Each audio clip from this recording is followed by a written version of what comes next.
So this again falls into the more beginner category, but you know we do the simple ones and we do the complicated ones. So this is a 7.25 rear end, and quite simply, I'm just going to change the oil. Now I already did it once about 500 miles ago, but I don't think it had ever been changed in its entire lifetime, and it was bad. Quite honestly, I wish I'd gotten video of it. I should have, and I didn't. But I mean, it was black sludge, had almost turned into grease just from the dirt and material that gets in it over time. This rear end is worn out. I mean, it is absolutely worn out. They don't make gears for it, but it'll go on like that for a long time. I saw a question the other day on the Vintage Six forum about, is the thing is it going to grenade on you? Probably not.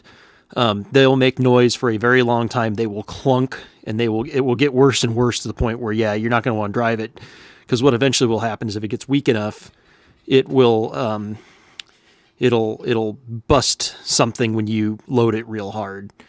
So I'm going to nurse this thing along though. So I changed it once, but it was so dirty that I just wanted to run it a little bit, get it hot a few times. It's been on the freeway several times now. I'm just going to change it out again. And this time we're going to put synthetic in it. That might help with some of the wine that's in it. Also, I'm going to really hose this thing down with some brake clean and get all the crap out of it as much as possible. But the gears, I'm sure, are worn out. So, and then also, last time I had it apart, I cleaned the cover and everything. You can see I painted it. This is the tag. Hopefully yours still has the axle tag on it. You can see this is a 283 rear end. I forget all the decoding of this, but you can look it up online, and it does match the vehicle. The 6GC or whatever that is there. I know that's part the year. And anyways, it decodes. Anyways, we're going to get the pan under here, and we're going to pull all the bolts out. You don't need to take the muffler out of here. It will come out. It's a little bit tight, but it will come out. When I put this back on, they don't make a lube locker gasket for it. I like using those. Lube locker, if you look them up, they do make that's what I used on the transmission pan. But it is a Fel-Pro, and I use Right Stuff on it, and it does not leak. So I'm going to do the same thing when I put it back together. So let's get this thing open and drained. And for today's entertainment, we have the Bic 6 changer working. So got the totally 80s record on here. Just one of the things in my collection. So, anyways, this is what we will be using in the rear end. This thing doesn't take very much. It takes like 1.2 quarts or something. It holds almost no oil compared to most rear ends. But I'm going to be putting the synthetic stuff in it. It's not that much more expensive. It has some additives in it. It might help with some of the wine that's in this thing. I'm just looking to keep it going longer. I know someday I'm going to have to replace it or find gears for it, but I've found Lucas makes really good quality stuff. So, and of course they'll tell you anything, but it does say, guarantees it'll quiet wine, blah, blah, blah, blah, blah, whatever, I'm going to try it because it's wine with what's in there. So it'll be kind of a good experiment to see if this makes any difference or not. And I'll report back on that. So we're going to be putting that in there. So buy 2 quarts of it because you need just a little bit more than a quart. Hopefully the microphone will pick this up. Doing my best here because it is a little bit tight. So we'll film the whole thing. Might be a little bit boring. You fast forward while I take all the bolts out of this thing. I think it's got 8. 1, 2, 3, 4, 5, 6, 7, 8. Yep. I think that's right. We'll find out if I missed one. So, there's no drain plug for those that are, if you're new to this or you've never done this before.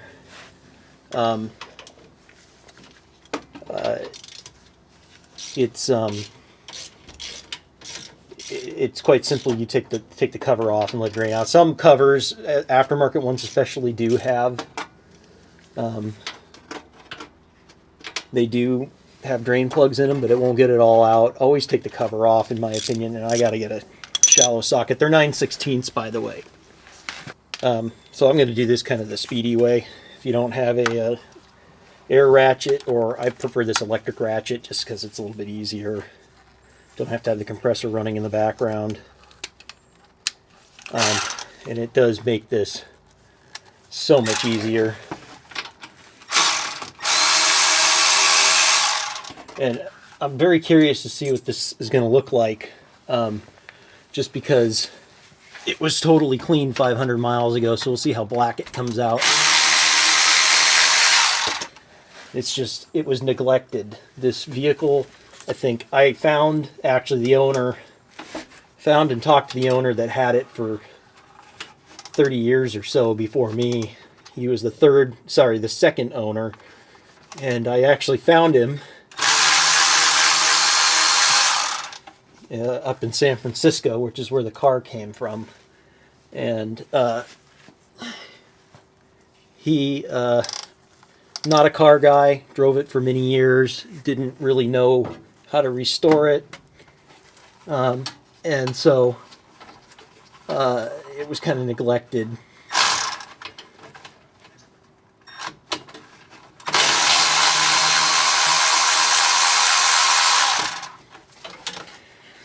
And so that's what happens to gear oil when you don't change it. A lot of people don't change their gear oil when they should. And, you know, that's just not a good thing.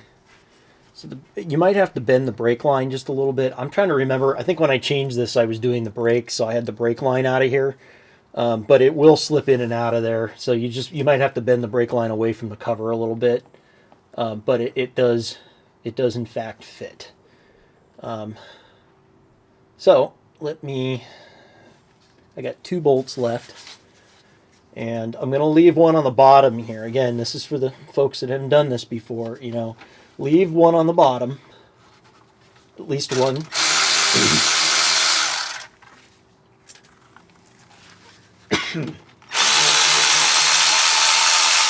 And just leave it a little bit loose, because what's going to happen is it's going to want to go everywhere.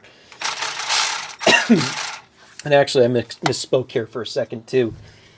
It's good to leave one in the top, because otherwise the whole cover could come off, and we don't want that. So even I make mistakes, and I couldn't count the number of rear ends that I've worked on or changed the oil in. So don't make it tight, just leave it, you know, a few threads loose. Just, you know, almost to where it's touching. And we're going to leave this one right here. And this one we're going to leave it a little bit more loose. Just to control the flow, because it's going to want to come out of here. Now, because it's got RTV on it, sealer, it's going to want to go everywhere. And there's no way to do this without it being a gigantic mess. You can contain it as best as possible, but anyways, get your screwdriver and just don't hit it really hard or anything. I'm probably just going to be able to pry this. I just found a spot where I can twist the screwdriver, and I just want to pop it loose. And you don't want to damage the sealing surface or anything if you can avoid it. This RTV is really good stuff, this right stuff, and it is definitely holding on here, but it'll go, and when it goes, believe me, it's going to go.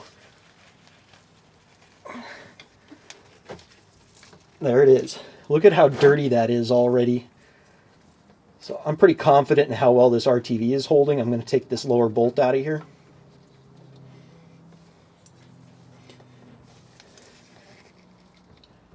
And I'm going to loosen this bolt more.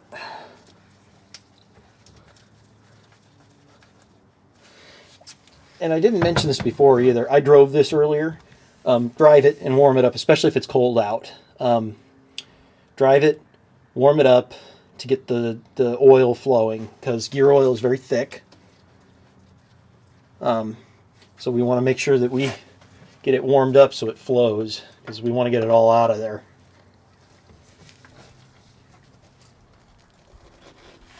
I mean, I don't know if the camera's picking it up or not, because I can't see it right now, but This gear oil looks like gear oil that has 30 or 40,000 miles on it at least, maybe more. It is pretty dark.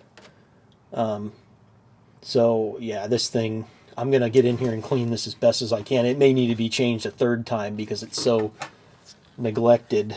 That is filthy. It just, I can't believe that. 500 miles, and I mean, it looked like tar when it came out before.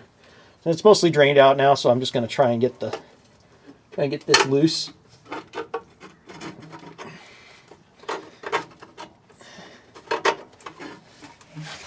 Battling the brake line just a little bit here. You can bend those brake lines. They're not going to break or anything like that. You know, you can definitely get it up out of the way if you need to.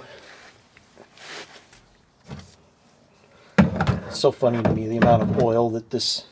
So funny the amount of oil that this thing holds, because compared to my 3/4 ton 14 bolt axle, it holds way more. Holds like 4 quarts of oil, or 3.5 quarts of oil, and this thing holds just over a quart. It's like nothing. Oh, let's see, I gotta get this brake line just a little bit more out of my way than it is. Like I said, I don't remember if I had it. I just can't remember if I had the brake line out of here when I did it last time, but it will come out. And once I get the cover out of here too, I'm going to, there we go, got it. Just put your cover in your pan because it's going to drip for a long time. This thing is so filthy. I'm going to hose this thing down. And in the meantime, let me get this, we'll work on getting this brake line out of the way too, because it's definitely in the way.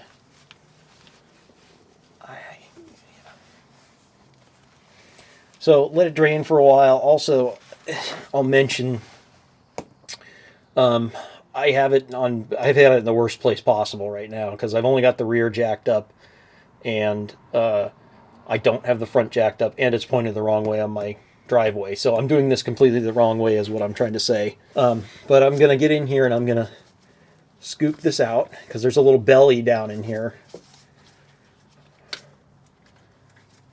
We're going to just get it all out of here, and then eventually I'm going to spray it with some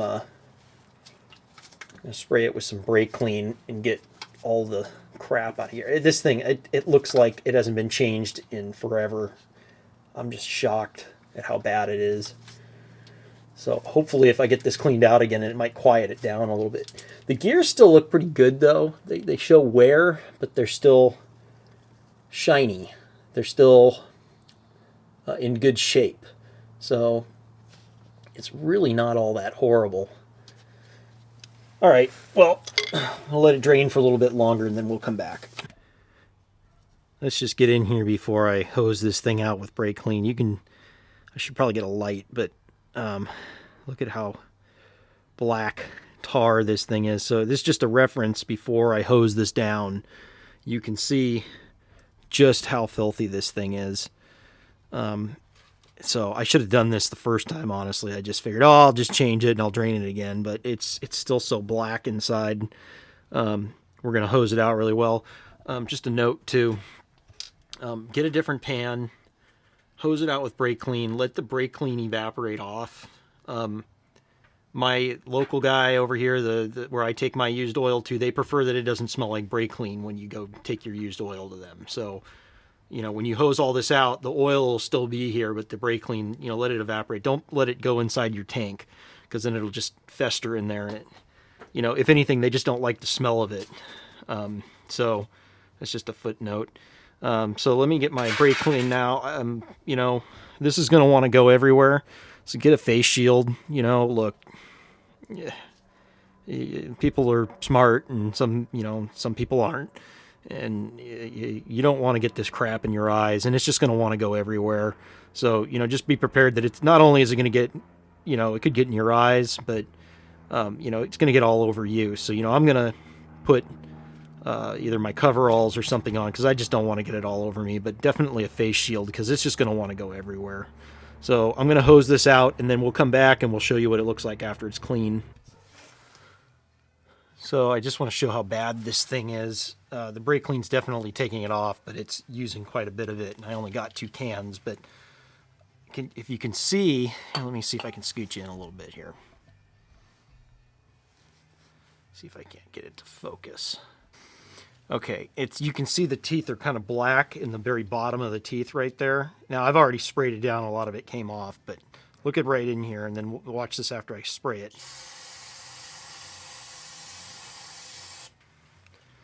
See, it's completely shiny in there now. That's how much crap there is in there. And the teeth are actually in really good shape still. So, you know, this thing may just need to be it just may need to be clean. So I'm going to get a nylon brush because I'm going to eat through all this brake clean that I've got if I do this. I'm going to scrub it, I think, is probably the best way to do this because I'm just going to run out of brake clean. So I'm going to go ahead and just work on this. This is where, you know, it's going to take some elbow grease, but this is the good thing to do to get this thing cleaned out. I thought this might be fun since we're already in here. Check the backlash and see how bad it is. I just about got it cleaned up. I went through 2 cans of brake clean like nothing. So, you know, maybe that's a clue to you if you're going to clean this thing out, you know, get more brake clean. But I got it pretty good. So let's see, what are we at right now? Let's see, that's maximum there. You know, if you've never done this before either, I'm just quite simply checking the pinion and ring backlash right now. I don't know on a 7.25 what it's supposed to be, but something tells me it's probably in the 8 to 10 thousandths range, something like that. So let's see where we at right now. So what's that, 78? Right now, I'm just picking some point wherever I set it up. 78, is that 91, 92, so that's what, 13, 14 thousandths? Yeah, I'd say that this thing's got too much backlash in it, but it's not horrible. That's not good, but I've seen them 30 thousandths before, and, you know, they make noise, but they still work. So, anyways, yeah, this rear end's worn out. You know, that's not a surprise by any stretch of the imagination, but it's not actually as bad as I suspected, so it's still got some life in it. But yeah, this will give you a clunking when you get on and off the gas. That's the clunking that you're hearing. And then the whining is spider gears, side gears, in the diff. So unfortunately, they just don't make parts for this thing. So they make bearings and everything. They don't make ring and pinions for it. So the gears are worn out. I don't think they make side gears or spiders or anything for it either. But yeah, it needs to be rebuilt. Okay, so it's taken me probably an hour and a half. A lot of elbow grease involved here, but we got it pretty clean. I was able to even get in. I can't get the camera in there, but I was able to even get in and clean the pinion. It's not as clean as this because I can't get my hand in there, but I got the ring really clean and most of it off the pinion and the housing. And now, something I forgot to mention, when you hose these things down like this with brake clean, which is essentially acetone and a few other things kind of mixed in, you don't want to leave any of that in here because it'll destroy the seals and it thins the oil out, and eventually it'll come out of there, but you don't want to do that. So, I hosed this whole thing down, and then after I was sure that everything was clean and I didn't need to spray it again, I went ahead and took shop towels and just stuffed my shop towels down in here and got it all the way around, all around the belly in here, and got everything sopped up. And then after I did that, you can still see there's still some oil weeping out of it. I took my air hose and I just blew this thing out big time, especially the differential carrier, because that acetone, that brake clean soaked into here and everything. So I blew it out, turned it, blew it out, turned it. You want to get it to evaporate as much as possible. You don't want to leave that in there. So this thing's starting to look. It's starting to look like I can probably close it up. I'm probably going to blow it out one more time, and it's far cleaner than it was. I'd probably change it again in another 1,000 miles just to, anything that's loose is going to come off, when it gets hot and everything. and then I'll probably change it after about 1,000, like I said, and then it should be good to go after that. Also, I moved my brake line too. For right now, I unhooked it from the clamp that's right up here, and then I bent it up so it's kind of more up on top of the housing now. So I've got plenty of free and clear access here. I already scraped this off. I'm going to scrape it down a little bit more with I've got a razor blade scraper. These things are pretty good for this. This is iron, so you're not going to really hurt it. But you just want to go around and get, all the residue off of here. Then take some brake clean, acetone, lacquer thinner, whatever you got, and wipe this thing down, get it so it has a nice surface for stuff to cling to. And then we're going to take the Felpro gasket, and I'll show you that in a minute. I'll give you a part number for it. We're going to take and put some right stuff on that and bolt it up and tighten it down, and this thing, it will not leak. So let me finish. Let me blow this out one more time. I'll wipe this down, and we'll get it to where we're ready to put the gasket back on. And I got to clean the diff cover too. I haven't scraped it off yet either. So we'll be back. All right, so here is the correct gasket for a 7.25 Ford rear end. And I find on this car, on the 6-cylinder Mustang, the biggest issues that I run into are around the rear end. Like I bought brake shoes for it, and Summit said they were the right brake shoes for it, and they weren't. They were for an 8.8 inch or whatever it is. I don't know. But not the 7.25. So you got to be really careful. But this is the correct Felpro gasket number for the 7.25. So I get my Right Stuff out here. I use Right Stuff 90 these days. Over the years I've kind of progressed, and I've used Ultra Gray. It has its places. I like using Ultra Gray for, intake manifold water passages and stuff like that. It works really well for that. Ultra Black I used for a long time for sealing oil. I've kind of given up on Ultra Black, and I use Right Stuff 90.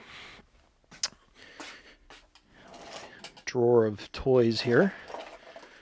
This stuff right here. This stuff doesn't leak. I've used this on, if you're familiar with smaller big block Chevys, the China walls. This stuff does not blow out. It is hard as hell, but still pliable, and it sticks. So now the way that I'm going to do this, and I'm probably not going to show it because it's just the angle's just going to suck too much. I take the gasket, I put a layer of this on the rear end itself. I'll take the gasket, and I just put a smear on there. That's how I do it.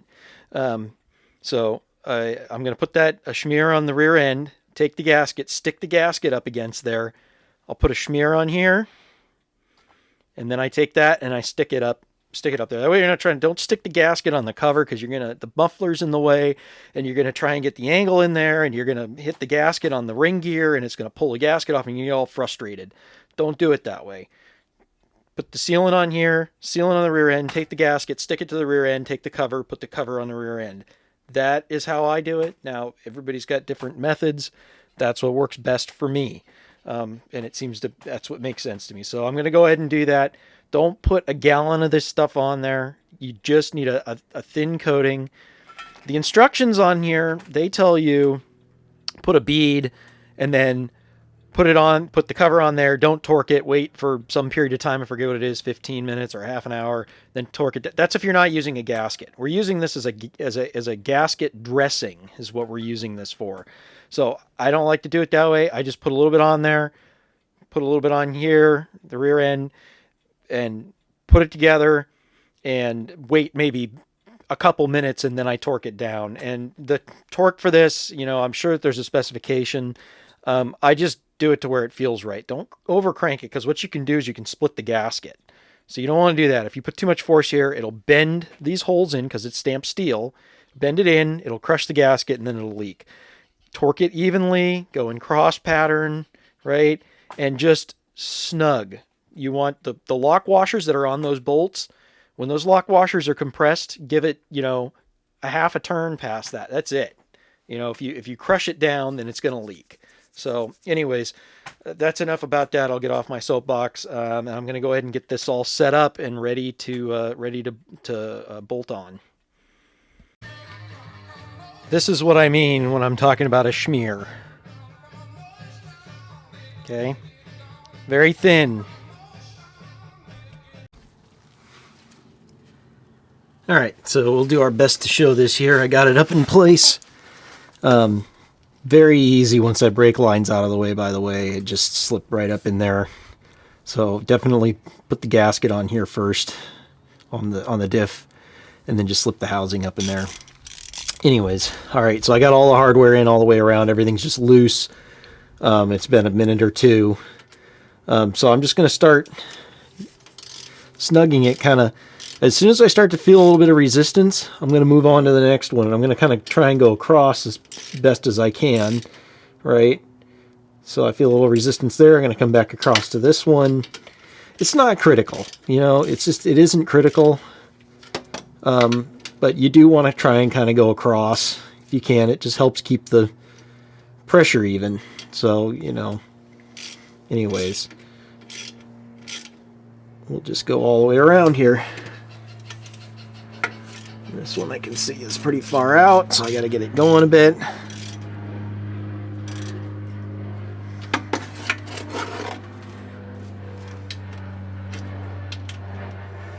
As you can tell, I'm not picking any particular order or anything like that. I'm just trying to kind of stay across. What you don't want to do is go around. You don't want to follow it around because that will make it seat incorrectly. It'll be all torqued on one side and it won't seat right.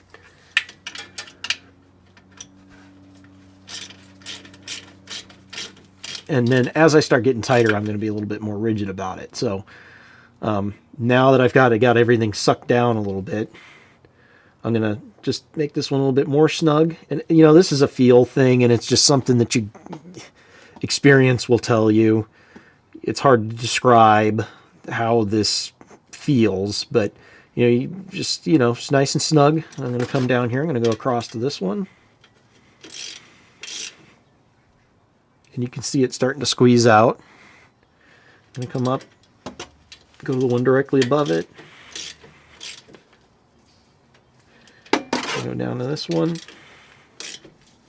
This one's a pain because you kind of want to keep the tag up if you can. So loosen a little bit, try and hold the tag, and it's just not going to stay. Okay, so I did those four. Now I'm going to jump across to this one.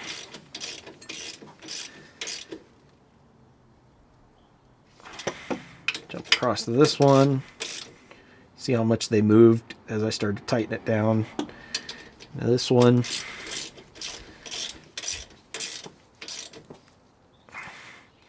And you can see, even though I put a thin layer of silicone on there, into this one, you can see that I put a thin layer of silicone on there. You see how much is still squirting out. That's why you don't want to put, don't put a 1/4-inch bead on there unless you're not using a gasket. Now, I always use a gasket. I don't like using RTV by itself. Some people do. So we're going to go around this now one more time. And we'll see how it feels. If it moves a lot, I know that the gasket's compressing and I have to keep going. But see, it's already feels pretty snug to me. So I'm just going to snug that. Same with this one. Come up to this one. Opposite corner. Down to this one.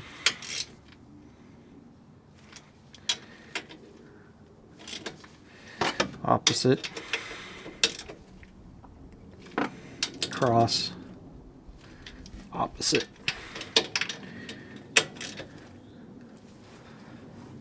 And since they all moved a little bit, we'll just do it one more time. So I'm going to jump back up to this one. By the way, I'm sure the Ford manual probably tells you what order. Well, maybe it does. It tells you what order. It's not that critical. This isn't a head gasket, you know. Okay. Cross. And across here. This is starting to feel really good. Here, here, here, and here. So that actually looks pretty good. If you have a lot of excess coming out, you know, wipe it up. I'm going to leave this because my experience, if you wipe this, it just gets everywhere and you make a bigger mess than if you just had left it alone. So we've got just a little bit that squeezed out. So obviously I put a little too much on this lip and here. But that's fine. That's okay. You just don't want to put an excessive amount because what happens is it gets inside and it can get loose and it'll be in there. So we don't want that. All right. So the next step is we're going to take the drain plug out, or the, the fill plug out, which is in the front over here. So wrong angle to see it, but where my finger's pointing right here, it's in the front. The proper way to fill these is to have the car level, which I pretty much have it level right now. But to have the car level and fill it until it starts to come out of the hole. And then when you're checking them, when you're checking it, the way that I was always taught is if you can put your pinky in the hole, turn it 90 degrees. If there's oil on the end of your pinky, there's enough in it still.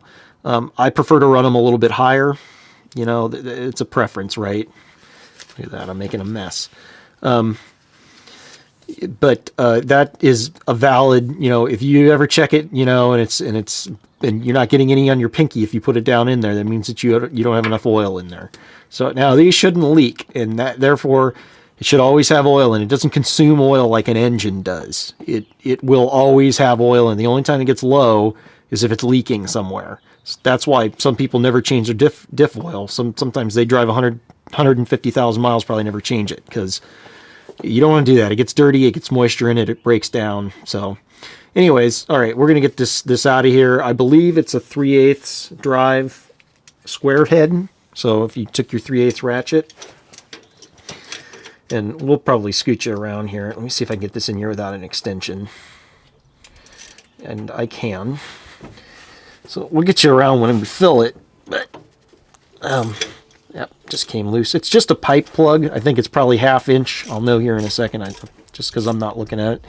Working blind. So we got it loose here. Yep, it's just a 1/2 inch pipe plug. So you see it's just a square head. So we just take that out. I'm going to clean it up too because it's disgusting like the rest of this rear end was. Pretty much had tar in it. And we're going to get our gear oil, and I just take a little piece of clear tubing on that gear oil, and I stick it on the end of the gear oil spout of the bottle, and I just tip it up. That way I can get all the oil out of it. So like I said, I think it takes just over a quart, but we'll find out. Let me move the camera around to the other end, though, and we'll get that angle. All right, so we're going to fill it now. So this is what I mean by putting a piece of clear tube on here. I'll put a hose clamp on here. Ask me how I know why to do that. This car is actually not too hard to do, but the tricks with these sometimes, the trick is you got to get the bottle up above the level of the hole to get all the oil out of it. Sometimes you have to use a transfer pump. So, you know, if you have a one that you really just can't get to it, you got to get a bottle of gear oil, and it's almost like a soap pump, except like a really large one. If you don't look up a transfer pump, but sometimes you have to do that. So anyways, this one you don't need to. If you're working on a 7.25 rear end, you know, it's not too hard. So we're just going to take this, and if I remember correctly, it takes more than a quart, but so, you know, bring another quart down with you, just so that way you're not getting up and down all the time, unless you're fortunate to have a lift. I'm not. So let me see, how did I do this before? And I might not have had this fuel line in here when I did it. Actually, now that I'm thinking about it, I don't think that I did. So the easiest way to do this might just be to... So I just had to bring the bottle in backwards. That gets me a pretty good angle. So we're just going to keep squeezing the bottle. Squeeze it, let the air in. And believe me, you'll know it when it's full. Keep a pan underneath because it's going to start running out. And once it does that, we'll stick a plug in it.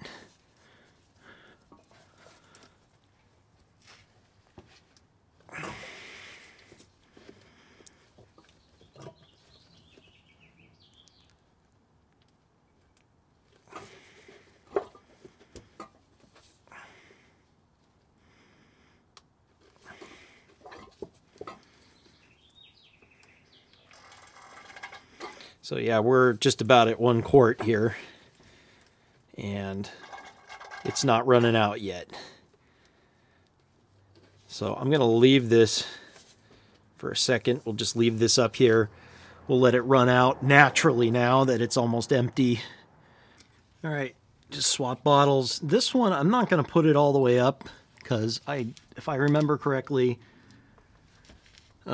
it doesn't take more than like 1/4 of a quart or so. So I'm going to see if I can fill it without having to tip the bottle too much. We'll see here though. And like I said, you'll know that it's full because it's going to run out. Let's see. Am I going to get lucky, or am I going to have to take the bottle and... Let's see. I can put the bottle. There we go.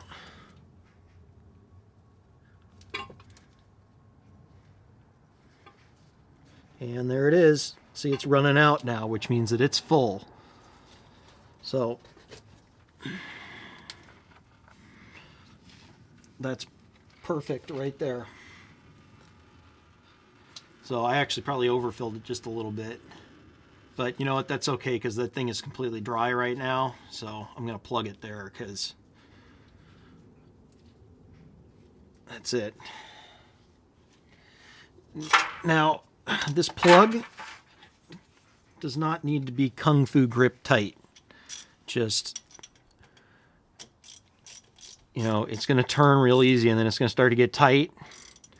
And, you know, where it just kind of stopped moving on me there, where I was just kind of moving it with one hand, maybe go 1/4 of a turn. That's it. If you make it too tight, you won't be able to get it out next time. You notice I didn't have too much trouble getting it out before. That's because I didn't kung fu grip the thing when I put it on last time. I had a hell of a time getting it out the first time though. So just wipe up your excess and that's it.